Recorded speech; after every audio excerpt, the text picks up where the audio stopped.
Hi welcome. இன்னைக்கு ஆக்சுவலா நம்ம நிறைய டிஃப்ரெண்ட்டான ரிங்ஸ்லாம் பார்க்கலாம். வாங்க. ஓகே, இந்த ரிங் பாருங்க. எடுத்ததுமே ஒரு பயங்கரமான, ரொம்ப வித்தியாசமான ஒரு யூனிக்கான மாடல் இது. டபுள் சைடு விங்ஸ் இருக்கும். ஒரு ஸ்கல்லு, மேலே 2 ஓனிடா கொம்பு. இது எப்படி இந்த ஓனிடா டிவி விளம்பரம் பார்த்துருந்தீங்கன்னா உங்களுக்கு தெரியும். 90ஸ்லாம் போடுவாங்க. ஓனிடா ஓனிடா மண்டைன்னு சொல்லுவாங்க. இந்த மொட்டை தலையினெல்லாம் ஓனிடா மண்டைன்னு சொல்லுவாங்க. அதில் பார்த்தீங்கன்னா 2 கொம்பு முளைச்சிருக்கும். இது வந்து ஒரு டிஃப்ரெண்ட்டான ரிங்கு. இதே மாடல் கோல்டில் வேணுமா பண்ணிக்கலாம், சில்வரில் வேணுமா பண்ணிக்கலாம். ஓகே, இது பார்த்தீங்கன்னா இது 2 ரிங் இருக்கு, 2 விரல் போடுற மாதிரி ஆனால் ஒரு மாடல் இது. ஓகே, இப்போ நெக்ஸ்ட் மாடலுக்கு போகலாமா? உங்களுக்கு கண்டிப்பாக இந்த வீடியோ ரொம்ப பிடிக்கும், நிறைய பேருக்கு ஷேர் பண்ணுவீங்க. அதுக்கு முன்னாடி லைக் பண்ணிடுங்க, சரியா? ஓகே, இது வந்து ஒரு மாடல், ஃபர்ஸ்ட் மாடல் இது. அண்ட் இந்த வீடியோவில் இது ஃபர்ஸ்ட் மாடல். செகண்ட் மாடல் போடலாமா?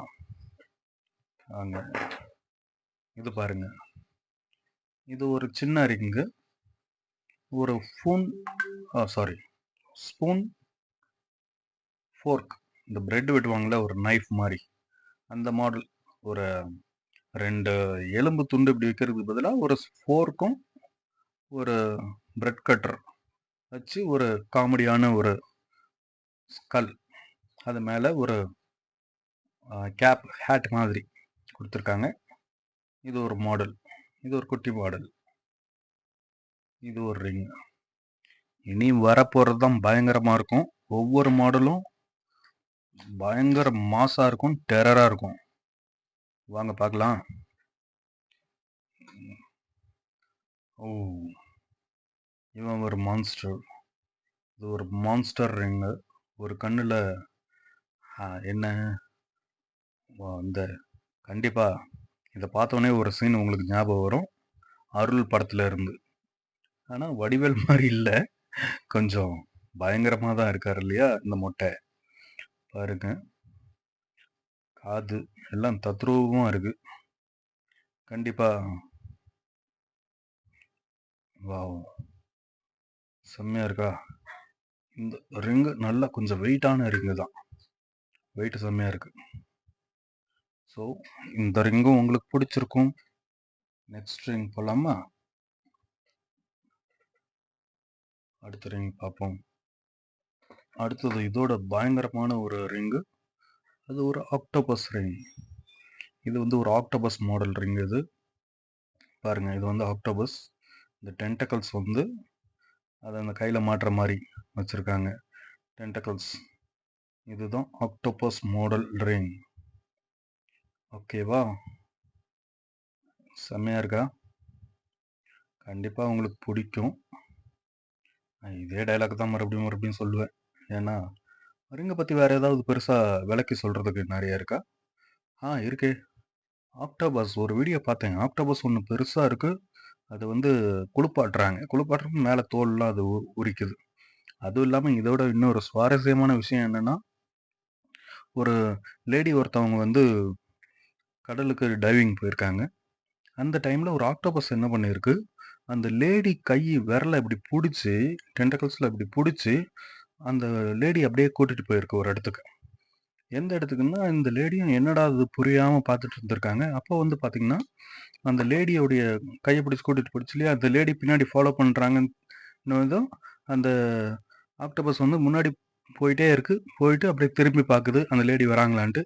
மறுபடியும் அப்படியே போயிட்டே இருக்குது. அதாவது ஒருத்தவங்களை கூட்டிகிட்டு போகும்போது நம்ம பார்த்துட்டே போவோம் இல்லையா, இந்த அந்த மாதிரி அந்த லேடியை கூப்பிட்டு போயிட்டே இருக்குது. அங்கே போய் பார்த்தா கடலுக்கு அடியில் ஒரு கல், ஒரு வெயிட்டான இது ஆப்ஜெக்ட் இருக்குது, கல் ஒரு ஃப்ரேம் மாதிரி இருக்குது. அந்த ஃப்ரேமில் ஒரு ஃபோட்டோ. அந்த ஃபோட்டோவில் பார்த்தீங்கன்னா ஒருத்தர் இருக்கார். அந்த ஃபோட்டோவில் ஒரு மனுஷன் இருக்கார். அந்த மனுஷன் வந்து ஆக்சுவலாக ஏற்கனவே டைவிங் போன ஒருத்தருடைய அப்பா. அந்த டைவிங் போனவர் அந்த ஃபோட்டோ எடுத்துகிட்டு போனது அது ஏதோ மிஸ் ஆகிடுச்சு. அதனால் அந்த ஃபோட்டோ வந்து கடலுக்கு அடியிலே தங்கிடுச்சு அந்த ஃபோட்டோ. அதை இந்த ஆக்டோபஸ் வந்து அந்த இடத்துல வாழ்ற ஆக்டோபஸ் அந்த ஃபோட்டோவ பார்த்ததும் அந்த மனுஷன் மாரியே இன்னொருத்தன் வந்திருக்கான். ஒரு வேளை இந்த மனுஷன காப்பாத்த தான் வந்திருக்காங்க அப்படின்னு நெனச்சு, இந்த லேடிய அந்த ஆக்டோபஸ் வந்து கைய புடிச்சு அப்படி கூட்டு போயிருக்கு.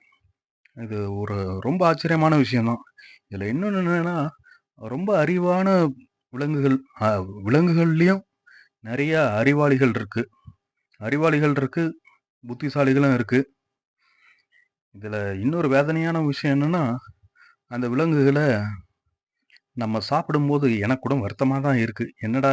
ஒவ்வொரு விலங்கும் வந்து நல்ல அறிவாளியாவும், புத்திசாலியாவும் தான் இருக்கு. இருந்தாலும் நம்ம வந்து அத அ கொன்னு சாப்பிடுறது உணவு பழக்கத்துல ஒண்ணு. இதுக்காக வீகனா மாறுங்கன்னுலாம் நான் சொல்ல மாட்டேன். கோழிய நெனச்சாலும் எனக்கு பாவமா தான் இருக்கு. ஆட நெனச்சாலும் எனக்கு பாவமா தான் இருக்கு.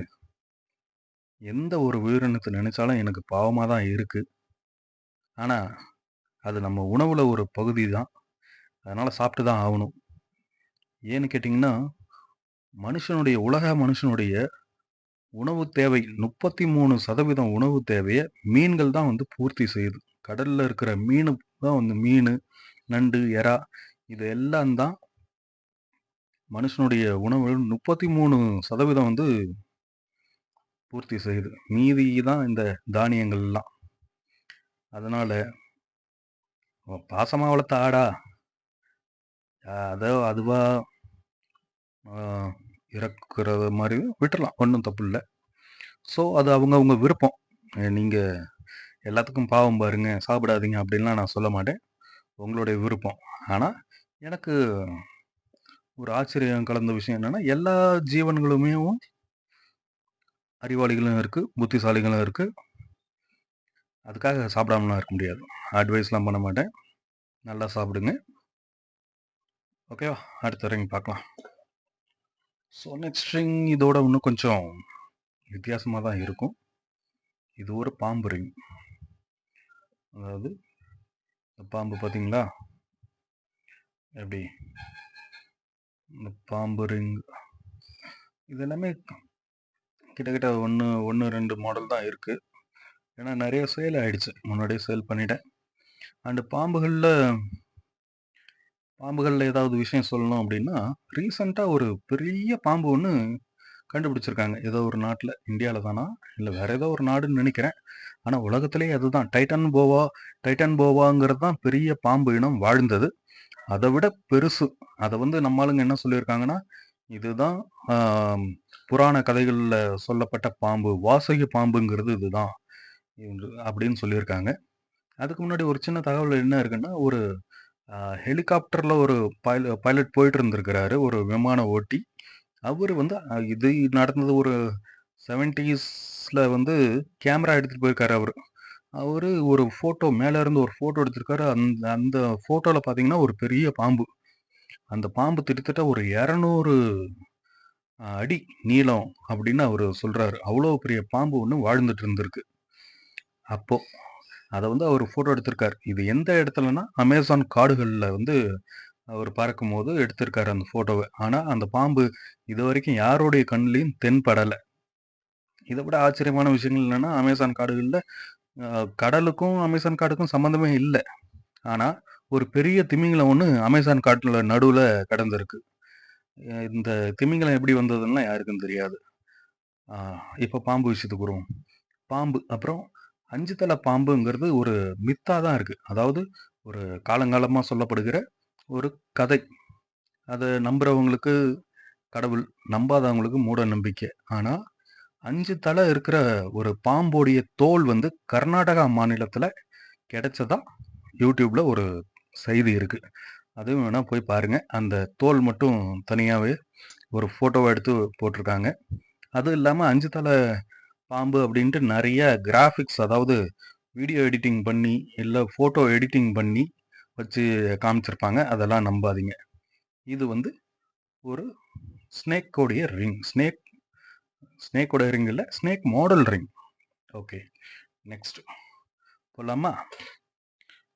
இதுக்கு அடுத்தது பார்த்தீங்கன்னா, ஒரு வித்தியாசமான ரிங்க காமிக்கலாம். ஓகே. இந்த ரிங் பாருங்க. இது வந்து ஒரு ஸ்பைடர் ரிங். Spider model. ஒரு வெப்ல ஒரு ஸ்பைடர் இருக்கிறது. ஸ்பைடர்ல நம்ம இந்தியாவுல இருக்கிறது ஸ்பைடர்ஸ் பொறுத்தவரைக்கும் எல்லாமே சின்ன சின்ன மாடல்ஸ் தான். மாடல்னா ரகங்கள். ஸ்பைடர்ல ஏகப்பட்ட மாடல் இருக்கு. இதுல ரொம்ப விஷமான ஸ்பைடர்ன்னு கேட்டிங்கன்னா, பிளாக் விடோன்னு சொல்லுவாங்க. அந்த ஸ்பைடர் ரொம்ப விஷம் அதிகமா இருக்கிற ஒரு ஸ்பைடர்ன்னு கேள்விப்பட்டிருக்கேன். அது நம்ம ஊர்ல இல்ல, நம்ம நாட்டுல இல்ல. வெளிநாடுகள்ல இருக்கு. அண்ட் ஸ்பைடர்கள் பார்த்தீங்கன்னா, நெறைய பெரிய பெரிய ஸ்பைடர்ஸ் இருக்கு. அதாவது ஜெயண்ட் ஸ்பைடர்ஸ்லாம் கூட நெறைய இருக்கு. அது வந்து ஒரு அ ஒரு பெரிய வளர்ந்த அணில், இல்ல ஒரு பல்லி, பெரிய பல்லி அந்த மாரி எல்லாம் வேட்டையாடி சாப்பிடக்கூடிய பெரிய பெரிய ஸ்பைடர்ஸ்லாம் கூட உலகத்துல இருக்குது. இதையும் தெரிஞ்சுக்கங்க. நெக்ஸ்ட் மாடல் போலாமா? நெக்ஸ்ட் மாடல் என்ன போலான்னா, ஆ இவன். இவன் பேர் தான் பும்பா. விளையாட்டா பார்க்குறவங்களுக்கு இவன் பேர் பும்பா. காத்து விட்டு காத்தா பறக்கிறதுல கில்லாடியான ஆளு தான் பும்பா. இவருடைய ஃப்ரெண்டு டிமோன்னு ஒருத்தர் இருப்பாரு. இது வந்து 90s கிட்ஸ்க்கு ரொம்ப ஒரு ஃபேவரட்டான கார்ட்டூனா இருக்கும். இது வந்து டிமோன் அண்ட் பும்பா அந்த கார்ட்டூன் பேரு. ஹக்கூனா மட்டாட்டா.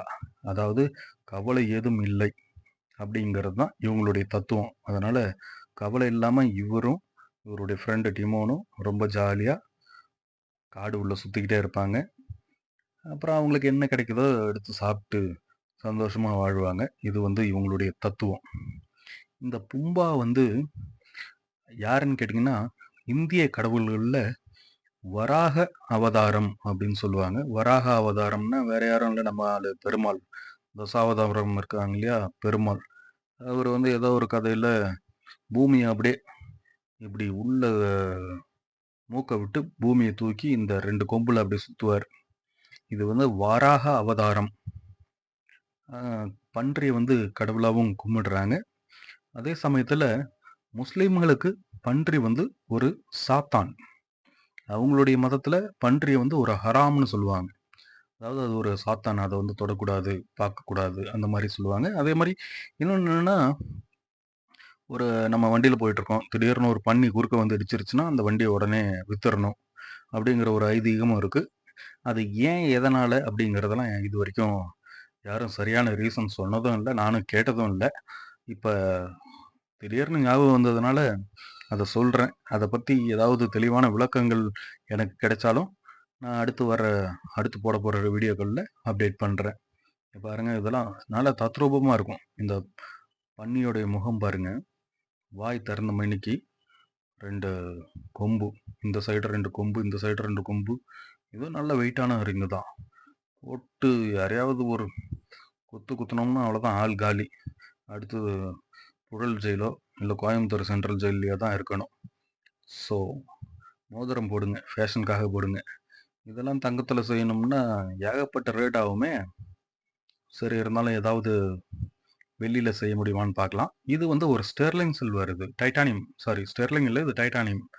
இது தண்ணீல போட்டாலும் உங்களுக்கு ரஸ்ட்டு பிடிக்காது. துரு பிடிக்காது. ரொம்ப அருமையான மோதிரம். செம்மையா இருக்கா? கண்டிப்பா இதுக்காகவாவது லைக் போடுவீங்க. இத விட பயங்கரமான ரிங்லாம் இருந்தது முன்னாடி. அப்பல்லாம் வீடியோ எடுத்து வச்சிருந்தேன். அதெல்லாம் பழைய வீடியோ இருக்கும் பாருங்க. இதுலயே இருக்கான்னு தெரியல. இல்ல 2 சேனல்ல ஏதாவது ஒரு சேனல்ல இருக்கும். பாருங்க. அதெல்லாம் சேல் ஆயிடுச்சு. அப்புறம் நெறைய திருடு போயிடுச்சு. எவ்வளோ ரிங் நல்லா இருந்தா யாரும் எடுக்காம இருப்பாங்களா? சுட்டுட்டு போயிட்டாங்க. ஓகே. அடுத்த ரிங் பார்க்கலாமா? பன்னிய பத்தி வேற ஏதாவது சொல்லணுமா? வேண்டாம். பன்றி இறைச்சி வந்து ரொம்ப குளிர்ச்சியானது. சாப்பிடலாம். நல்ல உடம்புக்கு குளிர்ச்சி தரும். ஆனா, பன்றிகள்லயும் நெறைய அறிவான பன்னிகள்லாம் கூட இருக்கு. வெளிநாட்டுலலாம் வளர்க்குறாங்க. ஒரு இந்த ஏஜிடியா, அமெரிக்கா காட் டேலண்ட் அதில பார்த்தீங்கன்னா, ஒரு பன்னி ஃபுட்பால் விளையாடும். பார்த்துருக்கேன். ஓகே. நெக்ஸ்ட் ரிங் போலாமா? பார்க்கலாமா? ஓகே. இது பாருங்க. இவன் தான் ஸ்டார் வார்ஸ் படத்துல இந்த மாரி பைலட் இருப்பாங்க. மாஸ்க் போட்டுட்டு இருப்பாங்க.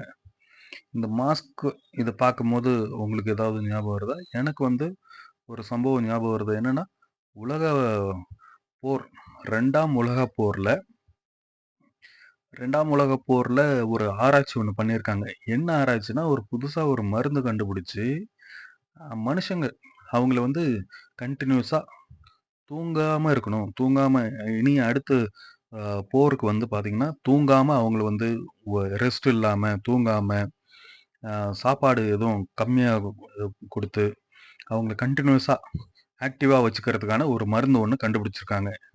எங்கன்னா ஜெர்மன்ல. அப்போ அந்த மனுஷங்கள்ல ஒரு 8 பேரோ, 7 பேரோ அவங்கள வந்து ஒரு தனியான ரூம்ல அடைச்சு வச்சு, அவங்கள டே அண்ட் நைட் அந்த மருந்து குடுத்துக்கிட்டே இருந்திருக்காங்க. ஆக்டிவா வச்சுக்கிட்டே இருந்திருக்காங்க. அப்போ அந்த கண்ணாடி அறைலாம் இல்ல. ஒரு இரும்பு அறை தான். அவங்கள வந்து கடைசியா ரொம்ப கன்டினியூஸா அ உணவும் கம்மி தான். ஆக்டிவா இருக்காங்க. தூக்கமே கிடையாது. அப்படிங்கும்போது அவங்க என்ன ஆவாங்க? ரெஸ்ட்டே கிடையாது. ஆக்டிவா இருந்துகிட்டே இருக்காங்கன்னா, ரெஸ்ட்டே இல்லாம உடம்பு அப்படியே மெலிஞ்சு, அவங்க ஒரு மிருகம் ரேஞ்சுக்கு அந்த மருந்தோட எஃபெக்ட் ஒரு மிருகம் ரேஞ்சுக்கு அவங்கள ஆக்கி, அவங்கள கடைசியா ஒரு ஆளோ 2 பேரோ தான் உயிர் தப்பி பொழச்சிருக்காங்க. தப்பிச்சாங்கன்னு இல்ல.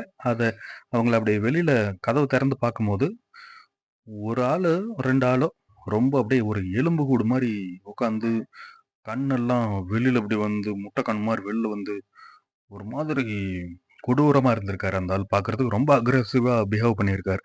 இதெல்லாம் ஹிஸ்ட்ரியில பாருங்க. நான் வந்து மோதிரத்த பத்தி பேசுறவன். அப்பப்போ இதெல்லாம் நீங்க வந்து ஒரு உங்களுடைய அ மைண்டுக்கு ஒரு க்ளூ மாரி.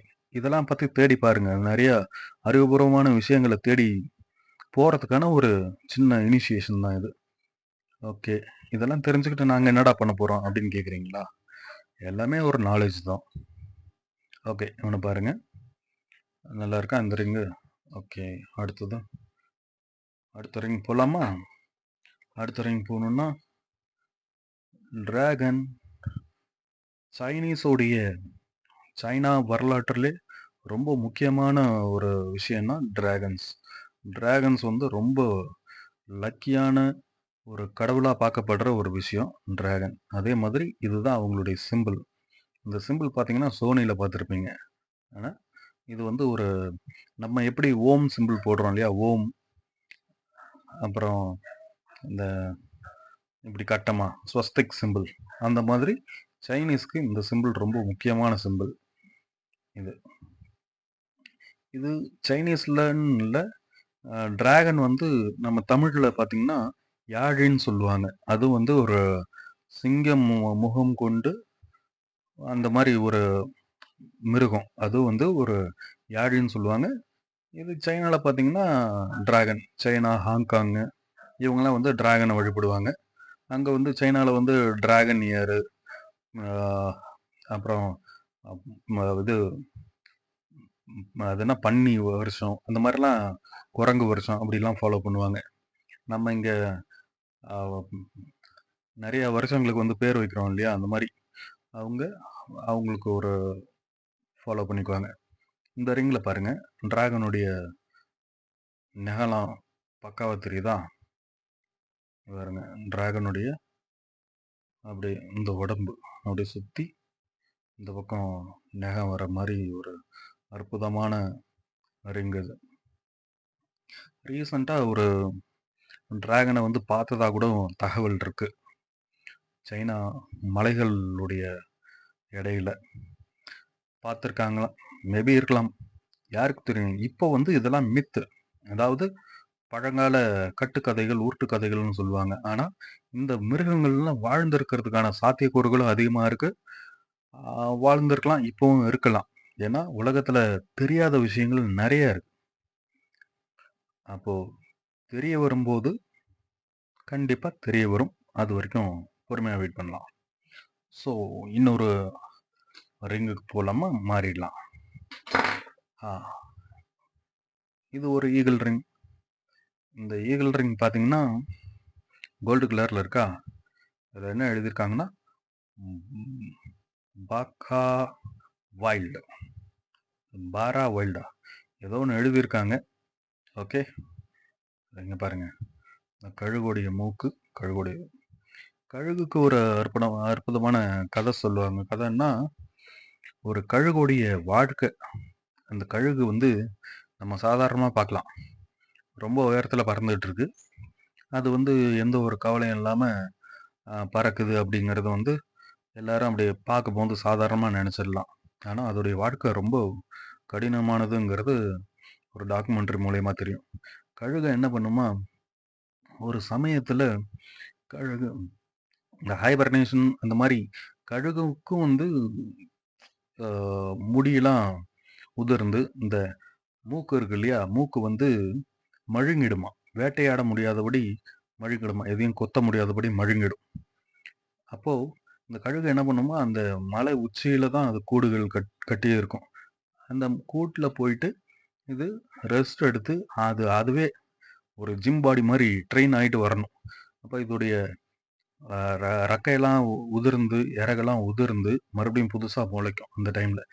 அப்போ மறுபடியும் இது வந்து மூக்கெல்லாம் கூர்ம இந்த இந்த இதுல வச்சு கரகரன்னு தேய்ச்சு, அப்படியே மறு உருவாக்கம். இதுவே ஒரு பாடி பில்டர் மாரி, ஒரு ஜிம்முக்கு போற மாரி ட்ரெய்னிங் பண்ணிட்டு, மறுபடியும் புதுசா பறந்து வந்து வேட்டைகளுக்கு போகுமாம்.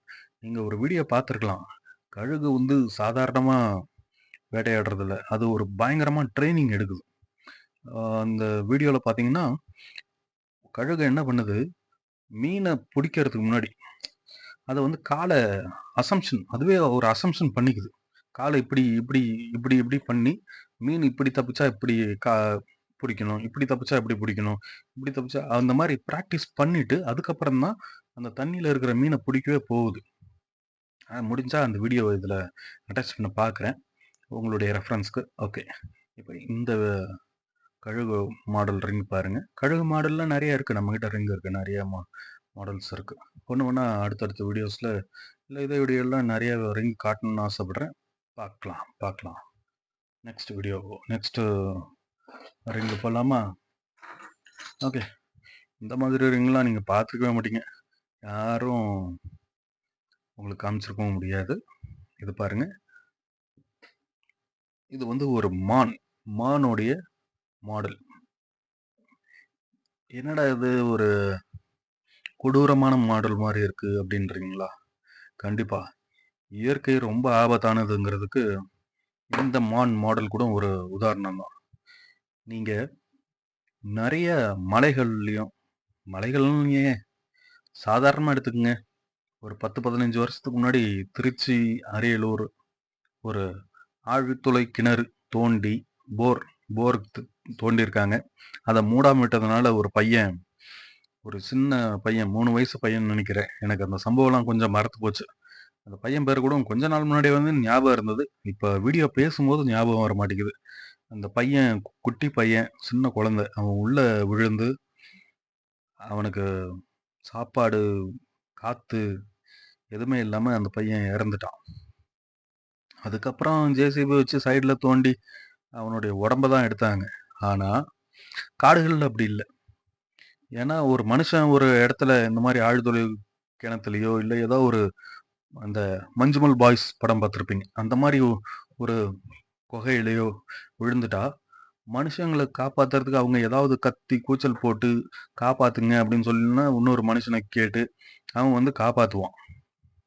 காப்பாத்துறதுக்கு முயற்சி பண்ணுவான். அ முக்காவாசி 90% ஏதாவது காப்பாத்துறதுக்கு காப்பாத்திடலாம். ஆனா, மிருகங்கள் அப்படி இல்ல. ஏதாவது மிருகம் வந்து மனுஷங்கிட்ட பக்கத்துல வந்து உதவிக்கு அப்படின்னு கூப்பிட்டாலும் யாருக்கும் புரியாது. ஏன்னா, மிருகத்துக்கு தனி பாஷை இருக்கு. மிருகத்துக்கு தனி பாஷை இருக்கான்னா, இருக்கு. ஒவ்வொரு மிருகத்துக்கும் அதோடைய இனத்துக்கு தனியான ஒரு பாஷை இருக்கு. இப்போ இந்த இத வச்சு ஏன்டா இவ்ளோ சொல்லிட்டு இருக்க அப்படின்னு கேட்டீங்கன்னா, உங்களுக்கு தெரியுமா தெரியாதான்னு தெரியல. ஆனா, இயற்கையுடைய அ படைப்புல நெறைய துளைகள், ஓட்டைகள், அதெல்லாம் மலையில சின்ன கேப்பு, பாறைகள் இடுக்கு, அதே மாரி நெறைய இந்த மாரி சின்ன சின்ன கேப் இல்ல மரத்துல போய் மாட்டிக்கிறது, மரத்து கிளையில, மலை ஆடுகள்லாம் இருக்கு இல்லைங்களா? அதெல்லாம் மலையில ஏறும். மலை ஆடுன்னு மட்டும் இல்ல. நெறைய உயிரினங்கள் வந்து மலை ஏறும். எல்லா காட்டு விலங்குகளும் காடுகள்ங்கிறது மலையில இருக்கிறது. மலையில இருக்கிற மிருகங்கள் வந்து மலை ஏறும். அந்த நேரத்துல தவறி ஏதாவது ஒரு இடத்துல சிக்கிறது, இல்ல ஒரு விரிசல்ல உள்ள விழுந்துறது. அப்ப அந்த மிருகங்கள் என்ன ஆகும்னா, தப்பிக்க முடியாது. அது நடுவுல மாட்டிக்கும். மாட்டிக்கிட்டு கத்தும். ஆ சில நேரத்துல அதுக்கு அதிர்ஷ்டம் இருந்தா வெளில வரும். இல்லன்னா வேற மிருகம், அதாவது ஒரு மான் வந்து ஒரு இடுக்குல மாட்டிக்கிச்சு, மேலாப்புல இடுக்குல மாட்டிக்கிச்சுன்னா, இன்னொரு புலி அத அப்படியே உயிரோடவே மேலே இருந்து சாப்பிட்டுரும். இல்ல எந்த ஒரு விலங்குக்கும் அத காப்பாத்த வர முடியல, வந்தாலும் அத காப்பாத்துறதுக்கு தெரியல அப்படின்னா, அந்த விலங்கு அதே கேப்ல அப்படி மாட்டிக்கிட்டு, கொஞ்சம் கொஞ்சம் கொஞ்சமா பசி, வெயில், மழை அதுல மாட்டி ஒரு 10 நாள் அந்த வேதனையிலேயே அப்படியே செத்து போயிடும். செத்துட்டு அந்த சதையெல்லாம் அரிச்சு, எலும்பு மட்டும் அதுல அப்படியே தொங்கிட்டு இருக்கும். இன்னும் இதுல வேதனையான இன்னொரு விஷயம் என்னன்னா, சில கொம்பு முளைக்கிற விலங்குகள், அதோடைய கொம்பு முளைச்சு, அது வந்து இப்படி முளைக்குது இல்லையா? அது என்ன ஆகும்னா, அதோடைய உடம்புக்குள்ளேயே குத்துற மாரி, தலைக்குள்ளேயே குத்துற மாரி வளரும். அது எங்க போய் நம்ம வந்து நெகம் வெட்டுற மாரி அதுக்கு என்ன கட்டிங் இது இருக்கா? கிடையாது. அது வந்து அதோடைய கொம்பு உள்ள சொருகி, அப்படியே அதுவே சாகறதுக்கான வாய்ப்புகள் நெறைய இருக்கு. இதுல மான்கள் வந்து இன்னும் ஸ்பெஷலா என்னன்னா, எப்படி சாகுதுன்னா, வேற விதமா 2, 3 மான்கள் சேர்ந்து சண்டை போடும். சண்டை போடும்போது, கொம்பு ஒண்ணோட ஒண்ணா சிக்கிக்கும்.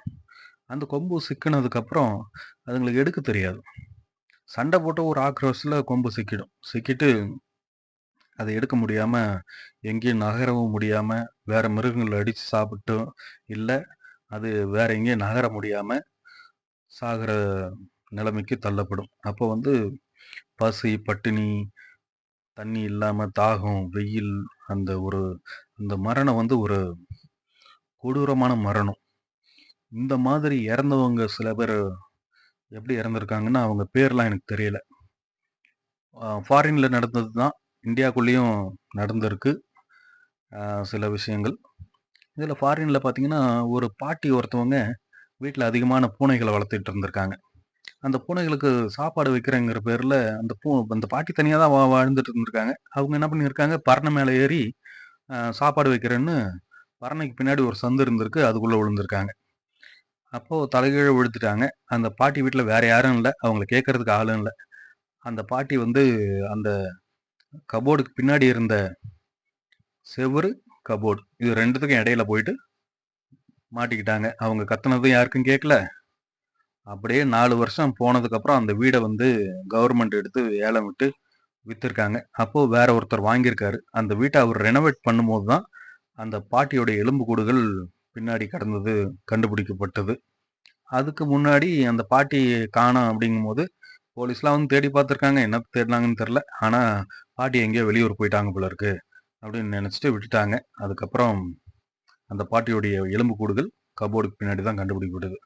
இதே மாரி இன்னொரு சம்பவம் என்னன்னா, ஒருத்தவன் ட்ரெக்கிங் போவாங்க. இந்த கேவ்ஸ்லாம் எக்ஸ்ப்ளோர் பண்றேன் அப்படின்னு போவாங்க. அப்போ அண்ணன், தம்பி ஒரு 2, 3 பேர் போயிருக்கிறானுங்க. அப்போ அதுல இந்த அண்ணங்காரன் ஒருத்தன், இந்த குகைய நான் ஆராய்ச்சி பண்றேன், எக்ஸ்ப்ளோர் பண்றேன். புதுசா இருக்கு. இதுவரைக்கும் யாரும் போயிருக்க மாட்டாங்க அப்படின்ட்டு, அந்த குகைக்குள்ள போய் தலைகீழா அப்படி மாட்டிக்கிட்டான். ஆனா, வெளியில ரிட்டர்ன் வர முடியல. அவங்க தம்பியும் எவ்வளோ முயற்சி பண்ணியிருக்கான். தீயணைப்புத்துறை, இந்த ரெஸ்க்யூ டீம்லாம் வந்து கூட நெறையா ட்ரை பண்ணியிருக்காங்க. ஆனா, அவன காப்பாத்த முடியல. அவனும் மூச்சு திணறி உள்ளே இறந்து போயிட்டான். இந்த மாரி சில சம்பவங்கள்லாம் நடந்திருக்கு. நெக்ஸ்ட் ரிங் பார்க்கலாமா? இது வந்து ஒரு வாரியர். அதாவது போர் போருக்கு போற ஒரு வாரியர் ரிங். இது பார்த்தீங்கன்னா 2 பீஸா இருக்கும். இந்த 2 பீஸ் பார்த்தீங்கன்னா, இது ஒரு மாடல். அதாவது ஸ்பார்டன்ஸ்க்கு ஒரு மாடல் கவசம், ஹெல்மெட் இருக்கிற மாரி ஒவ்வொருத்தருக்கும் ஒவ்வொரு நாட்டு போர் வீரர்களுக்கும் ஒவ்வொரு மாடல் கவசங்கள் அதெல்லாம் இருந்திருக்கு. இதுல என்ன ஒரு ஸ்பெஷல்னா, நீங்க சத்ரபதி சிவாஜி ஆகட்டும், நம்ம நம்ம தமிழ் மன்னர்களாகட்டும், இவங்களுடைய வாள், இந்த ஆயுதங்கள் அதெல்லாம் பார்த்தீங்கன்னா, இரும்புல தான் பண்ணியிருப்பாங்க. அதுவும் ரொம்ப கனமாலாம் இருக்காது. வெயிட்டே இருக்காது. அந்த மாரி தான் இரும்பல் பண்ணியிருப்பாங்க. ஆனா வால்லாம் பார்த்தீங்கன்னா, எ 6 அடி வாலு, 9 அடி வாலு, 10 அடி வால்லாம் நான் பார்த்துருக்கிறேன். ரொம்ப பெருசு பெருசா இருக்கும். அடிக்கணக்குன்னா துல்லியமா இந்த அடி தான் அப்டின்னுலாம் கேட்காதீங்க. ஆனா பெரிய லென்த்தான வால் தான். ஆனா அத வச்சு எப்படி சண்டை போட்டிருப்பாங்க. அப்போ அ ஏற்கனவே இந்த ராஜா காலத்து ஆளுங்கலாம் எவ்வளோ பலமான ஆளுங்களா இருந்திருப்பாங்க. எவ்வளோ உயரமான ஆளுங்களா இருந்திருப்பாங்க. எவ்வளோ உடம்பு வாகு இருந்திருக்கும் அவங்களுக்கெல்லாம் அப்படின்னு நினைக்கும்போது, கொஞ்சம் வியப்பா தான் இருக்கு. ஏன்னா, பழைய இந்த ஆராய்ச்சி பண்றவங்கலாம் பிரஷ்ஷ வச்சு மண்ல தோண்டிட்டு இருப்பாங்க இல்லையா? பெரிய பெரிய எலும்புக்கூடுகள்லாம் கூட கிடைச்சிருக்கு. அப்போ 8 அடி, 10 அடிலாம் சாதாரணமா அந்த காலத்துலலாம் ஆளுங்க இருந்திருக்காங்க. அண்ட் மோஸ்ட் இம்பார்ட்டன்ட்டா என்னன்னா, அவங்களுடைய கவச உடை இருக்கு இல்லையா? அது வந்து ரொம்ப ஃப்ளெக்சிபிளா இருக்கு. அந்த மாரி ஒரு டிசைன் பண்ணியிருக்காங்க. இப்போ இந்த அயர்ன் நம்ம பார்க்குறோம். அயர்ன் படத்துல அப்படியே இந்த ஹெல்மெட் இப்படி மூடுற மாரிலாம் டெக்னாலஜி இருக்கு பண்ணியிருக்காங்க. ஆனா, இதெல்லாம் அந்த காலத்துல, பழங்காலத்துல டெக்னாலஜிலாம் ஒண்ணும் பெருசா கிடையாது. ஆனா, அவங்க தான் ரொம்ப மோஸ்ட் அட்வான்ஸ்டு பீப்பிள்னு நான் சொல்லுவேன். ஏன்னா, முன்ன பழைய காலத்துல இருந்த டெக்னாலஜி, பழைய காலம்னு சொல்ல முடியாது. இன்னும் சொல்லப்போனா நம்ம வந்து பேக்வேர்ட்ஸ்ல தான் போயிட்டுருக்கோம்னு நெனைக்கிறேன். ஏன்னா, ரொம்ப ஹெவியா அட்வான்ஸ்டு எல்லாமே ஏற்கனவே பண்ணிட்டானுங்க. நம்ம வந்து அதுலேருந்து பாதி. எப்படி சொல்றேன் அப்படின்னு கேட்டிங்கன்னா, தஞ்சாவூர் கோபுரத்த எப்படி கட்டுனாங்கன்னு இதுவரைக்கும் யாருக்கும் இங்க தெரியல. இவ்ளோ டெக்னாலஜி வளர்ந்துருச்சுன்னு சொல்றாங்களே தவிர, ஒரு பிரமிடு வந்து எப்படி கட்டுனாங்கன்னு யாராலயும் கிளியரா சொல்ல முடியல. ஏகப்பட்ட அறிவியல் சேனல்லாம் கூட இருக்கு. ஆனா யாரும் அத பத்தி வந்து கிளியரான எக்ஸ்பிளனேஷன் குடுக்க முடிய மாட்டேங்குது. அப்புறம் இது அ இப்ப வந்து 8 கோள் இருக்கு, 9 கோள் இருக்கு, 10 கோள் இருக்கு அப்படின்னு டெலிஸ்கோப்ப கண்டுபிடிச்சு அதுக்கப்புறமா சொல்லிட்டு இருக்காங்க. ஆனா, அதுக்கு முன்னாடி பல 1000 வருஷத்துக்கு முன்னாடி ஜாதகம் இது இத்தனை கோள் அப்படின்லாம் எழுதி வச்சுட்டாங்க. இதெல்லாம் எப்படி பண்ணாங்கங்கிறது இதுவரைக்கும் யாருக்கும் தெரிய மாட்டேங்குது. அண்ட் இப்ப வருவோம். இவனுக்கு வருவோம். பாத்தீங்களா? இதுவும் நல்ல ஒரு வெயிட்டான ரிங்கு தான். இதுல பாருங்க எப்படி போட்டிருக்காங்கன்ட்டு. ஆ, இப்படி இருக்கு பாருங்க. ஆக்சுவலா இந்த போர் வீரர்களுடைய உடைகள் வந்து ரொம்ப ஃப்ளெக்சிபிளான உடைகள், ரொம்ப வெயிட்லெஸ்ஸான உடைகள் தான் பண்ணியிருக்காங்க ஏற்கனவே. இப்ப அதே மாரி பண்ண சொன்னா யாராலயும் பண்ண முடியாது. கண்டிப்பா பண்ண முடியாது. ஏன்னா, நம்ம டெக்னிக்கலா வீக்.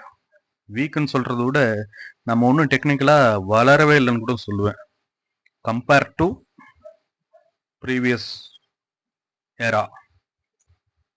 கண்டிப்பா இந்த ரிங் வந்து உங்களுக்கு நெறைய நாட்டு மக்களுக்கு ஒரு பாடம் சொல்லும்னு நெனைக்கிறேன். ஏன்னா, இந்த யுஎஸ் ஃபிளாக் இருக்கு பாத்தீங்களா?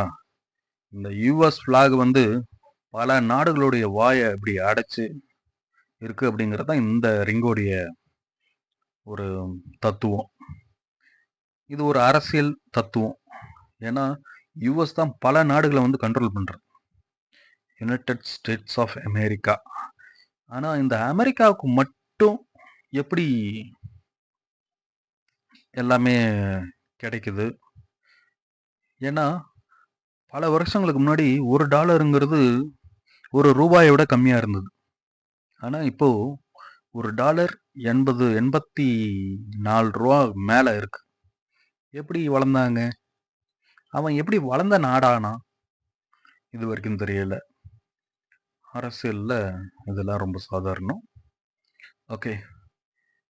இப்போ இவன பத்தி அரசியல் அதிகமா எனக்கு தெரியாது. ஆனா, யுஎஸ் தான் எல்லார் வாயும் அடைச்சிட்டு இருக்காங்கிறது எல்லாருக்கும் தெரியும்னு நான் நினைக்கிறேன். இந்த கருத்துக்கு யாருக்காவது மாற்று கருத்து இருக்கா?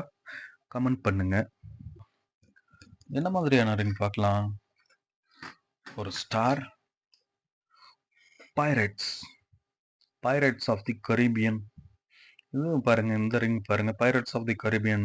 நம்ம ஜாக் ஸ்பேரோ அப்படி சொல்லக்கூடாது, கேப்டன் ஜாக் ஸ்பேரோன்னு தான் சொல்லணும். ஏன்னா அந்த அளவுக்கு ஒரு அற்புதமான நடிகர் வந்து ஜாக் ஸ்பேரோ. அவருடைய நேச்சர், அதாவது ஆக்டிங் லைஃப் தவிர ஒரு ரியல் லைஃப்லயும் அவர் வந்து ஒரு ரொம்ப நல்லவர்னு கேள்விப்பட்டேன். ஜானி டெப் அவர் பேரு. ரொம்ப ஒரு எளிமையான மனிதர்னு கூட சொல்லுவாங்க அவரை. நல்ல டைப்பு. அந்த கடற்கொள்ளையர்கள் இருக்காங்க பார்த்தீங்களா? கடற்கொள்ளையர்கள் என்ன பண்ணுவாங்களாம், சின்ன போட்ல அது ஏன் கடற்கொள்ளை வரைக்கும் போணும்? இப்பதான் நம்ம ஊர்லயே ஆ ரோடுக்கு கொள்ளையர்கள் இருக்காங்களே! கடற்கொள்ளையர்கள விடுங்க. அது தனியான ஏரியா. ஒரு கப்பல் போவும். கடலுங்கிறது உங்களுக்கு தெரியும். உலகத்துல உலக உருண்டையில 3 பகுதி கடல். அதுல 1, 2 கப்பல் போவும். தனியா போவும். அதுல ஒரு 50, 60 பேர் இருப்பாங்க. கொள்ளைக்காரங்க வருவாங்க. பொருள கொள்ளையடிக்கிறதுக்கு. இதுல பெரிய ஆச்சரியம்லாம் எதுவும் கிடையாது. ஆனா, ஊருக்குள்ளே இத்தன லட்சம் மக்கள் நடமாடுற பகுதியில செயின அறுத்துட்டு போறான். கார்ல வந்து செயின அறுத்துட்டு போறான். பைக்கு அந்த செயின் அறுக்கிறவன்லாம் பார்த்தீங்கன்னா, பெரிய பெரிய ஹை ஸ்பீட் பைக் வச்சிருக்கான். 2,00,000 3,00,000 எப்படி அவ்வளோ காசு வருதுன்னே தெரியல. ஆனா அந்த பைக்ல வந்து கொள்ள அடிச்சுட்டு போறான்னா, கொள்ள அடிச்சுட்டு போறான்னு செயின் அறுத்துட்டு போறான். இதுக்கு வந்து ஒவ்வொருத்தவன் மேலயும் கேஸ் இருக்கு. ஒரு புடிக்கிறாங்க. ஏற்கனவே இவன் மேல பல்வேறு குற்ற வழக்குகள் இருக்கு அப்படின்னு நியூஸ்ல போடுறான். இது எப்படி வெட்கமே இல்லாம இந்த மாரி போடுறானுங்கன்னு தெரியல. ஏற்கனவே இத்தன வழக்கு இருக்கே, அது எப்புட்றா ஒருத்தவன வந்து 1 டைம் மன்னிக்கலாம், 2 டைம் மன்னிக்கலாம், 3 டைம் மன்னிக்கலாம். கருமம் கழுதைய 5 டைம் கூட மன்னிச்சுட்டு போ. 20 டைம் எப்புட்றா இந்த மாரிலாம் ஜாமீன் குடுக்குறீங்க? யார்றா அவன்? அப்படின்னு தான் கேட்க தோணுது. அப்போ ஏன்னா, ஒரு குற்ற செயல்ல ஒருத்தன் ஈடுபடுறான்னா, அவனுக்கு அதிகபட்சம் ஒரு 3 டைம் மன்னிப்பு. மறுபடியும் ஜெயிலுக்கு போறான். அங்க உள்ள போய் அவனுடைய கான்டாக்ட்ட டெவலப் பண்றான். எவனும் ஜெயிலுக்கு போய் திருந்தி வந்ததா இதுவரைக்கும் கேள்விப்பட்டதில்ல. எல்லாம் அவனுடைய பிசினஸ், அதாவது திருட்டு பிசினஸ், கொள்ளடிக்கிற பிசினஸ், ஆள் கடத்துற பிசினஸ், இதெல்லாம் டெவலப் பண்ணாதா தான் நெறைய செய்திகள் இருக்கு. இதுல ஒரு விளங்காத ஒரு இது வேற வச்சிருப்பானுங்க. 1000 குற்றவாளி தப்பிக்கலாம். ஒரு நிரபராதி தண்டிபடக்கூடாது அப்படின்ட்டு. இதே வாய்ங்க தான் என்ன சொல்லும்னா, ஒரு நாட்டுக்காக ஒரு ஊர தியாகம் பண்ணலாம். ஒரு ஊருக்காக ஒரு ஏரியாவ தியாகம் பண்ணலாம் அப்படிம்பானுங்க. என்னதான்டா உங்களுடைய நிலைப்பாடுன்னு கேட்டா, சரியான எந்த ஒரு முடிவுக்கும் வரமாட்டானுங்க. அதே ஒரு குற்றவாளி யாராவது ஒரு திடீர்னு ஒரு போலீஸ்காரர் யாராவது ஒருத்தர் வந்து ஆ, அவன் வந்து தப்பு பண்ணிட்டான். இவன் எல்லாம் வந்து இது ஒரு மன்னிக்க முடியாத தப்பு அப்படின்னு என்கவுண்டர் பண்ணிட்டா, இதுக்கு வக்காலத்து வாங்கிட்டு 4 பேர் வருவானுங்க. அந்த பசங்களுக்கு வந்து இது சொல்லுவாங்க. என்ன மனித உரிமை மீறல் அப்படின்ட்டு கூட வருவானுங்க. இவனுங்கள மாரி ஆளுங்க இருக்கிற வரைக்கும் குற்றங்கள் நடந்துகிட்டே தான் இருக்கும். மனித உரிமை மீறல் அப்போ அந்த தப்பு பண்ணும்போது அது மனித உரிமை மீறலா இல்லையா? ஒரு சின்ன குழந்தைய கெடுக்கும்போதோ, அத கொலை பண்ணும்போதோ, அப்பல்லாம் அவன் அவன் வந்து அவன் வந்து மனித உரிமை மீறலாம். ஆனா, அவன கொல்றதுல மனித உரிமை மீறல் ஆயிடுது. என்னதான் இவனுங்கலாம் எங்க இருந்தா வரானுங்கன்னு தெரியல. இதுல இன்னொரு விஷயம் பார்த்தீங்கன்னா, நானே வந்து இதுல வீடியோல பார்த்தேன். வீடியோல தான் பார்த்தேன். நேர்ல ஆ இதுவரைக்கும் எந்த ஒரு சம்பவத்தையும் நேர்ல பார்க்கல. வீடியோல பார்க்குற ஒருத்தன் நடு ரோட்ல கல்லு வைக்கிறான். பெரிய கல்லு. ஒரு ஹைவேஸ்ல கல்லு எடுத்துட்டு போய் வைக்கிறான். வச்சுட்டு இவன் மாட்டே ஓரமா வந்து படுத்துக்கிறான். ஒரு திட்டு மேல. அது எதுக்கு அந்த கல்லுடா, காரோ வந்து இப்படி ஏத்துனதும் இப்படி கவுந்துரும். பிரேக் அடிப்பாங்க, இல்ல ஸ்கிட் ஆகும். அப்போ அவன் அந்த உள்ள உயிரோட இருக்கான், சாவறான், அத பத்திலாம் இவனுக்கு கவல இல்ல. அது அவங்க வச்சிருக்கிற நகை, அதெல்லாம் கழட்டிக்கிட்டு இவன் பாட்டுக்கு போயிருவான். இது ஒண்ணு. இன்னொன்னு என்னன்னா, மலைகள்ல அப்புறம் வெளியில முட்டையெல்லாம் எடுத்து அடிப்பானுங்க கண்ணாடியில. முட்டைய அடிச்சுட்டு கார் நின்னதும் ஒரு 5, 6 பேர் வந்து ஆளுங்கள கொலை பண்ணியோ, இல்ல அப்படியே நகையெல்லாம் பறிச்சுட்டு போறது, காசெல்லாம் பறிச்சுட்டு போறது. இதெல்லாம் மொபைல்லாம் தூக்கிட்டு போறது. அடுத்தது இந்த அ ஏதாவது வழியில ஒரு கர்ப்பிணி பொண்ணு மாரி ஒரு ஒரு பொண்ண நிக்க வச்சுருவானுங்க. நிக்க வச்சுட்டு, அந்த கர்ப்பிணி பொண்ணு, "ஐய்யய்யோ! பாவம் ஹெல்ப் பண்ணுவோம்" அப்படின்னு போகும்போது, அந்த இது அ கொள்ளையடிக்கிறது ஒண்ணு. இன்னொன்னு இந்த டார்ச் லைட் வச்சுட்டு பொண்ணுங்க நிக்கிற மாரி, அழகான பொண்ணுங்க நிக்கிற மாரி, அது மாரி ஒரு இதெல்லாம் சீன போட்டு, அந்த மாரி கொள்ளையடிக்கிறது. அப்புறம் அ லிஃப்ட் கேட்டு வர்ற மாரி கொள்ளையடிக்கிறது. இதுல கொலைகளும் பண்ணிட்டு கொள்ளையடிக்கிறானுங்க. இதெல்லாம் ஊருக்குள்ளேயே நடக்குது. இவனுங்க கடற்கொள்ளையர்கள் அப்படின்னா பெருசா ஏன் கடற்கொள்ளையர்கள் ஆனாங்க அப்படிங்கிறதுனா, அவங்க இந்த நைஜீரியா அந்த பக்கம் தான். ரொம்ப வறட்சியான ஏரியா அதெல்லாம். ரொம்ப வறுமை. வேலை கிடையாது, விவசாயம் கிடையாது. அதனால அவனுக்கு இருக்கிற ஒரே தொழில் வந்து கொள்ளடிக்கிறது தான். அவன்கிட்ட பார்த்தீங்கன்னா, ஏகப்பட்ட துப்பாக்கி இருக்கும். துப்பாக்கி, கஞ்சா கிஞ்சா எல்லா இதுவும் வச்சிருப்பானுங்க. அட்வான்ஸ்டு துப்பாக்கிலாம் கூட வச்சிருப்பானுங்க. ஆனா என்ன, பொழப்புக்கு வழி இல்ல. கொள்ளடிக்கிறானுங்க. இதெல்லாம் உலக அரசியல். இதெல்லாம் யாராவது உலக அரசியல் தெரிஞ்சவங்க பேசிக்கங்க. உள்ளூர் அரசியல், உள்ளூருக்குள்ள இத்தனை குற்றங்கள் நடக்குது. இத சரி பண்றதுக்கு ஆள் இல்ல. பாருங்க. சாராயம் ரூ. 10,00,000. இப்ப என்ன பண்ணணும்னா, நம்ம ரெகுலரா குடிக்கிற ஆளுங்க வந்து கவர்மெண்ட் கிட்ட ஒரு நிதி கேட்கணும். மாசம் எங்களுக்கு வந்து இந்த அமௌண்ட் குடுங்க. ஒரு நிவாரண தொகையா அப்படின்னு கேட்கணும். இதுக்கெல்லாம் ஒரு போராட்டம் யாராவது ஏற்பாடு பண்ணுங்க. நான் கூட வந்து சப்போர்ட் பண்றேங்க. ஓகே. அடுத்த மாடல் போயிடுவோமா? அடுத்த மாடல் என்ன மாடல் எடுக்கலாம் அப்படின்னீங்கன்னா, இவனை எடுக்கலாம். இவனை பார்த்தீங்கன்னா ஒரு எக்ஸ்மேன் அப்படிங்கிற ஒரு படம் வந்திருக்கு தெரியுமா? முன்னாடி அந்த படத்துல வர மாதிரி ஒரு ஏலியன் மாடல் இது. இதுல வந்து பாருங்க, இந்த ஏலியன் இப்போ இந்த சிவகார்த்திகேயன் படம் கூட வந்தது. சிவகார்த்திகேயன் படம். அதுக்கு முன்னாடி ஏலியன்ஸ்லாம் பார்த்தீங்கன்னா, அந்த படத்துல கேட்குற மாதிரியே தான். எதுவுமே இந்தியாவுக்குலாம் வராது. அமெரிக்காவுக்கு மட்டும் தான் போகும். அங்க செக்டார் 57 அப்படின்னு ஒரு ஏரியா இருக்கு அமெரிக்கால. அது வந்து தடை செய்யப்பட்ட ஒரு ஏரியா. அங்க வந்து யாரும் ட்ரோன் பறக்க விடக்கூடாது, ஆளுங்க கூட போகக்கூடாது. இந்த மாதிரி நிறைய கண்டிஷன்ஸ் இருக்கு. அந்த ஏரியா கிட்டத்தட்ட ஒரு பல ஏக்கர்கள், பல ஆயிரக்கணக்கான ஏக்கர்கள் கொண்ட ஒரு ஏரியா அது. அங்க வந்து ஏலியன்ஸ வச்சு ஆராய்ச்சி பண்றாங்க. ஏலியன்ஸ் கூட வந்து கம்யூனிகேஷன்ல இருக்காங்க அப்படின்லாம் நிறைய தகவல்கள் வந்து இருக்கும். நிறைய வீடியோக்கள் இத பத்தி YouTubeலயே இருக்கு. ஏரியா செக்டார் 57, ஏரியா 57 அப்படின்லாம் சொல்லுவாங்க. இது இந்த ஜாக்கி ஜாக்கி சானின் ஜாக்கி சானின் சாதனைகள்னு ஒரு பொம்மை படம் பார்த்துருப்பீங்க. அதுல கூட இந்த மாதிரி வரும். செக்டார் 9 7 ஏதோ ஒன்று அந்த மாதிரி வரும். ஆனா ஏலியன்ஸ்லாம் இருக்கா அப்படின்னு கேட்டா கண்டிப்பா இருக்கும். இருக்குன்னு தான் சொல்ல முடியும். ஏன்னா உலகத்துல பூமியில வாழ தகுதியான ஒரு பிளானட்னு சொல்லி மனுஷங்க இருக்காங்க. அதுவும் இல்லாம இத்தனை உயிரினங்கள் இருக்கிற மாதிரி இதே மாதிரி வேற கோள்கள் இருக்கும் இல்லையா? மற்ற கோள்கள் இருக்கு. நமக்கு தெரிஞ்ச 8, 9 கோள்கள் இருக்கு. அதே மாதிரி வேற கோள்களும் இருக்கும் இல்லையா? அதை விட தூரமா கூட இருக்கலாம். நம்மளை விட அட்வான்ஸ்டான டெக்னாலஜி இருக்கிற ஆளுங்க கண்டிப்பா இருக்கிறதுக்கான வாய்ப்புகள் அதிகமா இருக்கு. வாய்ப்புகள் அதிகமா இருக்குன்றது என்ன? இருக்கு. ஏலியன்ஸ் இருக்கு. அவ்வளவுதான் சொல்ல முடியும். அது நிரூபிப்பியா, காட்டுவியா அப்படின்லாம் கேட்டா சொல்ல முடியாது. காட்ட முடியாது. ஏன்னா அவங்கள பார்க்கறதுக்கான டெக்னாலஜியோ, பேசுறதுக்கான வசதிகளோ, கம்யூனிகேஷன் பண்றதுக்கான எக்யூப்மெண்ட்ஸோ இந்தியால இல்ல. ஆனா யுஎஸ்ல வச்சிருப்பாங்களான்னா வச்சிருப்பாங்க. மேபி வச்சிருக்கலாம். அங்க ஏலியன்ஸ் தொடர்பு கொள்றதுக்கான வாய்ப்புகள் அதிகமா இருக்கு. பண்ணலாம்.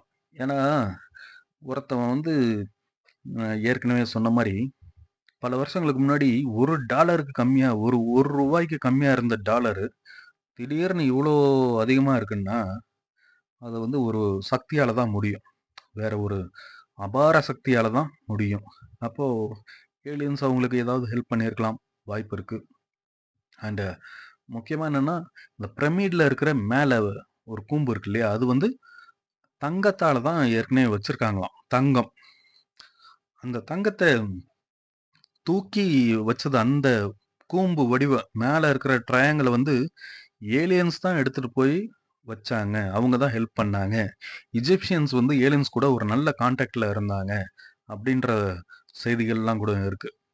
அதே மாதிரி நம்ம தஞ்சாவூர் கோபுரம் இருக்கு இல்லையா? அது மேல ஒரு கல்லு இருக்கும். 80 டன் எடை கொண்ட கல்லு. அந்த கல்லு. அத வந்து எப்படி வச்சாங்கன்னா, சவுண்டு சவுண்டுனால ஒலியால ஏற்படுற அலைவரிசை. அதனால ஒரு வெயிட்ட தூக்க முடியும் அப்படிங்கிறது இருக்கு. நீங்க இப்ப ஒரு சின்ன உதாரணமா பார்த்தீங்கன்னா, ஒரு ஸ்பீக்கர் ஏதாவது ஒரு ஸ்பீக்கர் எடுத்துக்கங்களேன். அந்த ஸ்பீக்கர் பார்த்தீங்கன்னா அதிரும். அந்த அதிர்வுள்ள அந்த அதிர்வு அலைகள் இருக்கு இல்லையா? அதுக்கு மேல நீங்க ஏதாவது ஒரு சின்ன பேப்பரோ ஏதோ போட்டீங்கன்னா, அந்த அதிர்வு அலைகள்லயே அந்த மேக்னெட்டிக் நடுவுல மேக்னெட்டிக் காந்த இழைகளா ஏதோ ஒண்ணு டெக்னிக்கலா எனக்கு சொல்ல தெரியல. அதுல வந்து அந்த பொருள் வந்து கொஞ்சம் லைட்டா பறக்கும். சவுண்டு சவுண்டு வந்து காற்றை ப்ரொடியூஸ் பண்ணும். அந்த காற்று வந்து வெயிட்டை வந்து கொஞ்சம் மேலே தூக்கி கொடுக்கும். இதுதான் வந்து சயின்டிஃபிக். இப்போ இது ஒரு முடிஞ்சால் அந்த ஒரு வீடியோ அட்டாச் பண்ணுறேன், தேடி எடுக்கணும் அந்த வீடியோவை. அதில் பார்த்தீங்கன்னா பழைய வீடியோ தான், ரொம்ப பழைய வீடியோ. அதில் வந்து பெரிய பெரிய இன்ஸ்ட்ருமெண்ட்ஸ், அதாவது நாயன மாதிரியான இன்ஸ்ட்ருமெண்ட்ஸ் வச்சு ஊதுறாங்க. அப்போ வந்து ஒரு வெயிட்டான பொருள் அப்படியே மேலே தூக்குறாங்க அதை வச்சு. அதனால அந்த டெசிபல்ஸ்ல வந்து பவர் இருக்கு. ஒரு வெயிட்டை ஆப்ஜெக்டை லிஃப்ட் பண்றதுக்கான சாத்தியக்கூறுகள் ஒளியிலிருந்து எழுப்பி தூக்குறதுக்கான சாத்தியக்கூறுகள் நிறைய இருக்கு. அது ஒரு சயின்டிஃபிக் மெத்தடும் கூட. அந்த மாதிரி தான் இந்த தஞ்சாவூர் கோபுரத்துல மேல இருக்கிற 80 டன் எடை கல்ல அப்படிதான் தூக்கி மேல வச்சிருக்காங்க அப்படின்ட்டு ஒரு தியரி ஒன்று இருக்கு எனக்கு தெரிஞ்சு. இது வந்து வேற யாராவது கேள்விப்பட்டிருக்கீங்களா? கமெண்ட் பண்ணுங்க. ஓகே, இது வந்து ஏலியன் கதைக்கு வந்துடும். இவர் ஒரு ஏலியன் மாடல் செம்மையா இருக்கும். இது நல்ல ஒரு வெயிட்டான ரிங்கு தான். ஸோ இதுக்கு அடுத்த மாடல் பார்த்துடலாமா? இதுக்கு அடுத்த மாடல் ஒரு நல்ல மாடலாக பார்க்கணுன்னு நான் விருப்பப்படுறேன், உங்களுக்கு காட்டணும். ஓகே, இதுக்கு அடுத்து ஒரு சூப்பர் மாடல்னு பார்த்தீங்கன்னா, சூப்பர் மாடல்னு அவங்க இல்லை, இது நம்மால் ராஜா சிங்க ராஜா. சிங்கம் பார்க்கும்போது உங்களுக்கு என்ன ஞாபகம் வருது? எனக்கு ஞாபகம் வருதெல்லாம் ஒன்னே ஒண்ணுதான். என்னதான் காட்டுக்கு ராஜாவா இருந்தாலும் இவரும் செம்ம அடிலாம் வாங்கியிருக்கிறாரு. பல இடங்கள்ல அடி வாங்குவார், அடி வாங்கியிருக்காரு. ஏன், நம்ம சின்ன வயசுல படிச்சிருப்போம், 4 மாடு சேர்ந்து ஒரு சிங்கத்தை விரட்டுச்சு அப்படின்ட்டு. அப்போ படிக்கும் போதெல்லாம் எனக்குன்னு இல்லை, யாருமே நம்பி இருக்க மாட்டாங்க. இதெல்லாம் நம்பினாதான் சோறு அப்படின்னு இருப்பாங்க. அப்புறம் தான் ஓகே படிச்சு அதை வந்து எக்ஸாம்ல எழுதியிருப்போம். ஆனா அதெல்லாம் உண்மைதான். அப்போ நடந்த கதைகளை வந்து பாடமா சொல்லி, வாய் வார்த்தையா சொல்லி பாடமா வந்திருக்கு. இப்ப டெக்னாலஜி கொஞ்சம் இருக்கு அப்படின்றதுனால, மொபைல்லாம் கேமரா அதெல்லாம் இருந்ததுனால காட்டுல படம் பிடிச்சி போடுறாங்க. பாவம் அப்பாவிங்க. ஒரு அந்த டிஸ்கவரி சேனல் அதெல்லாம் பார்க்கும்போது அப்பதான் ஞாபகம் வருது, அடாடா சின்ன வயசுல நம்ம இதை படிச்சோமே, எப்படிடா இது மாடு போய் சிங்கத்தை விரட்ட முடியுமா? சிங்கம் ஒரு பயங்கரமான மிருகம், அதை மாடு விரட்டிடுமா? மாடெல்லாம் ஏன்னா மாடெல்லாம் அவ்வளோ கிளம்ப போயிடுச்சு. எதனாலன்னா அதெல்லாம் நம்ம தெருவில் தெரிஞ்சிட்டு இருந்தது. மாடு வந்து தெருவில் தெரியும், நம்ம விளையாண்டுட்டு இருப்போம், அந்த சைடு தெரியும், தெரு ஓரத்தில் புல் இருக்கும், அதெல்லாம் மேய்ஞ்சிட்டு இருக்கோம். அதனால மாடு ரொம்ப கேவலமாக போயிடுச்சு பக்கத்தில் இருக்கும்போது. ஸோ அப்போ சிங்கம் வந்து நம்ம பார்க்கவே இல்லை சிங்கத்தை. அதனால அந்த பார்க்காத சிங்கத்தை நம்ம வந்து பெரிய பலசாலி அப்படின்னு நினைச்சிட்டு மாடை கேவலமா நினைச்சிட்டு விட்டுட்டோம். ஆனா ஒரு 4 மாடு சேர்ந்து ஒரு சிங்கத்தை துரத்துச்சு அப்படிங்கிறத அந்த டைம்ல நம்பாம இப்ப வீடியோ பார்க்கும்போது மாடு குத்தி தூக்கி எரியும் சிங்கத்தை. அதெல்லாம் பார்க்கும்போது ரொம்ப மாடுகிட்ட மன்னிப்பு கேட்டுக்கிறேன் அப்படிங்கிற மாதிரி தான். எப்படி நம்ம தலைவர் ஒருத்தர் சொன்னாரு, ஆடை பார்த்தா நான் காலில் விழுந்துருவேன், அந்த மாதிரி மாடை பார்த்தா காலில் விழுந்துருவேன். ஆனா மாடை நம்ம இப்ப பார்க்க முடியறதில்ல எங்கேயும். ஏன்னா மாடுகள் நிறைய இல்ல. தெருவெல்லாம் வந்து தார் தார் ரோடும் சிமெண்ட் ரோடும் போட்டாங்க. கிராமத்துல பாத்தீங்கன்னா சிமெண்ட் ரோடு, எல்லா கிராமம் ரோடு போட்டாலே அது எப்படா கிராமமாகும்னு தான் தோணுது. அதனால சிமெண்ட் ரோடு போட்டு புல்லு பூண்டு முளைக்காத மாதிரி ஆக்கிட்டாங்க. அப்போ உணவு இல்லைன்னும் போது மாடு எதுவும் இருக்காது. உணவு இல்லைன்னா மாடுடைய எங்க போகும்? அதெல்லாம் சாப்பாடு தேடி எங்க போகும்? இப்ப பாருங்க, ஊட்டியில பாத்தீங்கன்னா ஏற்கனவே ஒரு 2, 3 வீடியோலாம் போட்டிருக்கேன் ஊட்டியை பத்தி. பல வருஷங்களுக்கு முன்னாடி, அதாவது ஒரு 2007, 8 அந்த காலகட்டத்துல பாத்தீங்கன்னா, மாடு வந்து, அதாவது இந்த காட்டெருமை எங்கேயா ஒரு மாடு நின்னுட்டு இருக்கும். அந்த ஒரு மாடு மேய்ஞ்சிட்டு இருக்கிறத பார்த்துட்டு ஒரு 100 அடி தொலைவிலே எல்லாரும் நின்றுவாங்க. பச்சை பசேல்னு இருக்கும் ஊட்டி. அவ்வளோ பைன் ஃபாரஸ்ட்லாம், அந்த பைன் ஃபாரஸ்ட் உள்ள நிழல் தான் இருக்குமே தவிர இருட்டா இருக்கும், சில்லுன்னு இருக்கும், தரையெல்லாம் ஈரமா இருக்கும், மரம் எல்லாமே தண்ணி வடிஞ்சுக்கிட்டே இருக்கும். இப்ப போயிட்டு பாருங்க ஊட்டிய, மரம் எல்லாம் காஞ்சு போகுது, வெயில் அப்படி அடிக்குது பளிர்னு. காலைல 7 மணிக்கு வெயில் அடிக்குது. காட்டு எருமையெல்லாம் பாவம் நாய் மாதிரி தெருவில் சுத்திட்டு இருக்கு. காட்டு எருமையை பார்த்தாலே பயந்து தெரிச்சு ஓடுவாங்க. இப்ப பாருங்க, வீடு வீடா போய் அது பிச்சை எடுக்கிற மாதிரி தண்ணிக்கு நின்றுட்டு இருக்கு. ஒரு அம்மா தைரியமா தண்ணி ஊத்திட்டு இருக்காங்க. அவங்கள குறை சொல்லல. அந்த மாட்டோடைய நிலைமைய நெனச்சா எனக்கு ரொம்ப பரிதாபமா இருந்துச்சு. காடெல்லாம் அழிஞ்சு போச்சு.